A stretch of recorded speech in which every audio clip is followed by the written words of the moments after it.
Oftentimes when people encounter the dawah, and they're a little bit confused, and they will pose certain questions. One of the most common questions that they usually pose to us is, if you guys are really associated with the Prophet Muhammad, if you're really associated with Islam, if you're really associated with Imam Mahdí, why is it that your women are not even wearing hijab? Why is it that you guys are not calling to pray 5 times a day? Why is it that even though we are fasting in the month of Ramadan, and we see the Sunnis are fasting in the month of Ramadan, and the Shia are also fasting in the same month of Ramadan, we find you guys are not fasting in that same month?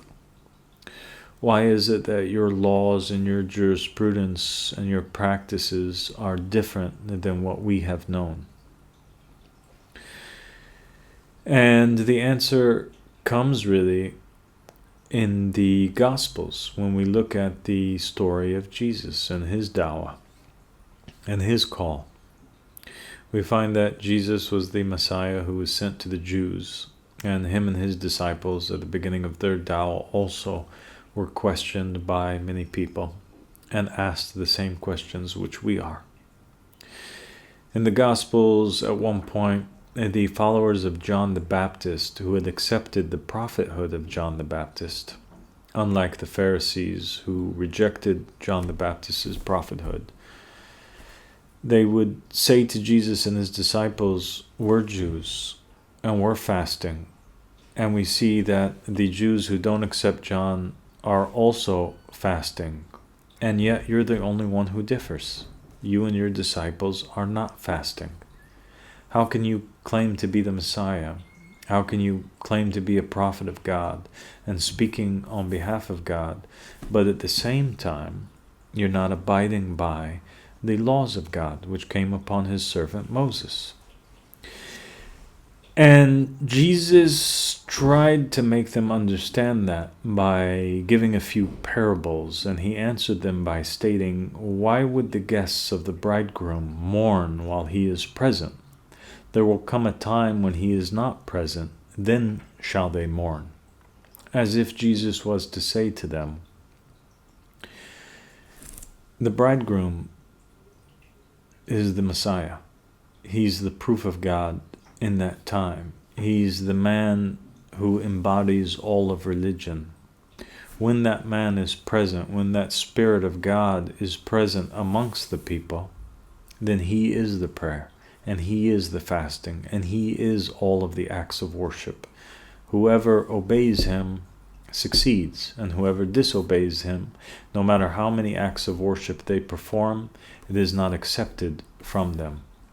The love of Ali ibn Abi Talib is a good deed where no bad deed can harm, and hatred of Ali is a bad deed that no good deed can benefit. So the wilayah of that man is all of religion, is what Jesus was trying to tell them. When that man is taken away and the people are in a state of confusion, then that's when it will become a time for mourning, a time for prayer, a time for fasting. But when the Hujjah is present, it's a time of working and listening and abiding by the commandments which he gives. Another time, Jesus says to them, does anybody pour new wine into old wineskin? If they do so, then it will burst, and the wine will fall out and be destroyed, and also the wineskin will be destroyed. As if Jesus was trying to tell them that every so often a new covenant is established with God. And every so often new laws come that fit new times or new wineskin. And it cannot be put into old times or fit into old jurisprudences. New messages need new carriers, and it does not fit with the old. And that's exactly what Jesus did as a bearer of a covenant. He brought a new message that had to come with its new sets of rules and stipulations and regulations and laws. And on another occasion, the disciples were seen as abandoning the Sabbath, which was obligatory upon all Jews. And so Jesus and his companions were criticized for this matter. And Jesus established the proof upon them and said to them, "Do you not remember? Have you not heard the story of David and his companions when they were passing through the temple and they were hungry? And so they ate bread, consecrated bread, that was only allowed for the priests and for nobody else. That was a violation of the law. And yet David and his companions did so." And then he said, "Did you not remember the words of God when God said, 'I desire mercy, not sacrifice'? Verily, man is the Lord of Sabbath." And by these words, basically and essentially what Jesus was saying was that the laws that are put into place are not more important than the human being. For God's true religion is mercy, and not a religion of sacrifice and regulations and prayers and movements and laws. But what's more important is humanity. What's more important is mercy. What's more important is decency. What's more important is the heart. He said all these laws and regulations, all these acts of worship, and all these rituals were put into place for man and not the opposite. Hence, man is the Lord of the Sabbath. And he demonstrated and showed too that David, who was a king and a prophet, and somebody who was revered for them, was above the law and had the ability to break even the most sacred of their laws. And as such, we tell them that the Prophet Muhammad ﷺ, when he came, he did exactly the same as Jesus did. And him and his companions were questioned also about those things which they were changing in the laws of Abraham and the laws of Moses and the laws of Jesus. When the Prophet Muhammad ﷺ was commanded by God to tell the Muslims that now, for the first time in 3 covenants, they had to turn their direction of worship, even though initially they were worshiping in that direction towards Jerusalem, towards the Holy Temple. Now they had to turn their faces and face for worship a new area, and that was the Kaaba in Mecca. The Prophet Muhammad ﷺ established new acts of worship, prayers, fasting that were not seen before in the previous covenants, at least in that form or that way.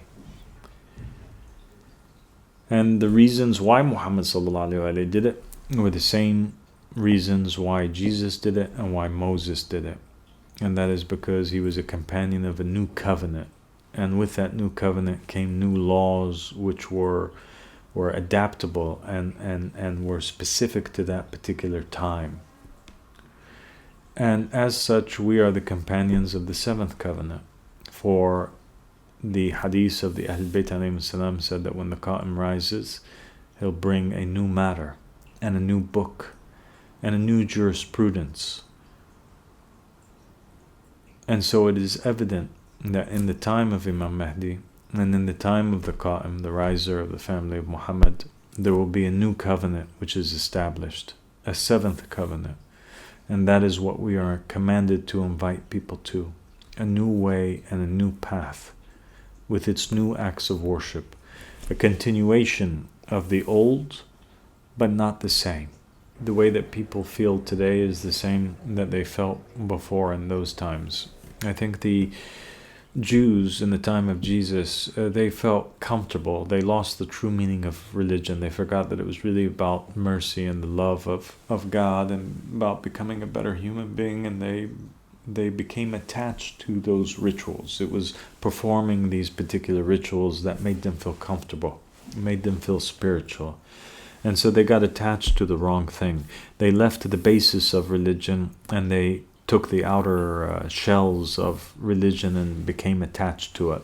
The same thing is happening now, and that is that people are perhaps afraid to look into this religion, or afraid of the religion because it doesn't have these familiar aspects to it, or acts of worship that they have become attached to, even though they really mean nothing.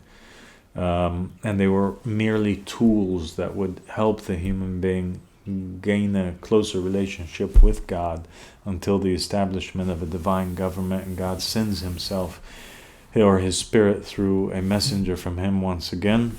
The people unfortunately became attached to the acts and not the man, when it's the opposite. That's important.